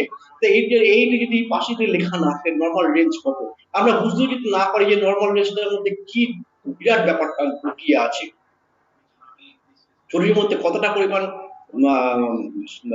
রেড ব্লাড সেল থাকা দরকার, সেখানে কি আছে। দাদা একটু ইন্টারাপ্ট করবো, এটা 5 মিনিট পাস হয়েছে, একটু যদি হ্যাঁ তাড়াতাড়ি। আমার শেষ হয়ে গেছে দাদা, আমার আর বাকি নেই, শেষ হয়ে গেছে, শেষ করে দিচ্ছি, জি আমি শেষ করে দিচ্ছি, আমার আর বেশি বাকি নেই। তাহলে এইটা থেকে আমাদের যে জিনিসটা জানা দরকার যে আমরা পেশেন্টটাকে হাতে আদৌ রাখবো কি রাখবো। এই আমি যেটা বলেছিলাম যে এই পেশেন্টটার মধ্যে যে দেখা যায় প্রিডমিনেন্টলি নর্মোক্রমিক and macrocytic, আমি যেটা বলেছিলাম যে ম্যাক্রোসাইটিক 121 ফেমটোলিটার আর নর্মোক্রমিক 33% MCHC, কিন্তু কি দেখালো মার্ক অ্যানিসোপাইকিলোসাইটোসিস, যেটা আমি একটু আগে বলছিলাম অ্যানিসোপাইকিলোসাইটোসিস। এই অ্যানিসোপাইকিলোসাইটোসিসটা কি? অ্যানিসোপাইকিলোসাইটোসিস means RBC that are of different size and shape. In term, they actually made up of two different terms, anisocytosis and poikilocytosis. Anisocytosis means the varying size of RBC and poikilocytosis means the abnormal shape of RBC. এই দুটোই আমরা এখানে দেখতে পেয়েছি, size different হয়ে গেছে, অনেক বড় হয়ে গেছে, ছোট হয়ে গেছে, যার জন্য ওখানে বড় বিশাল বড় হয়ে গেছে, এবং তার মধ্যে কিছু কিছু সাইজ কি ইলেপ্টোসাইটোসিস, ইলেপ্টিক্যাল সাইজ হয়ে গেছে, এটা বলছিলাম যে তার টিয়ার হয়ে যায় যদি সেল মেমব্রেন, তার ক্ষেত্রে হতে পারে।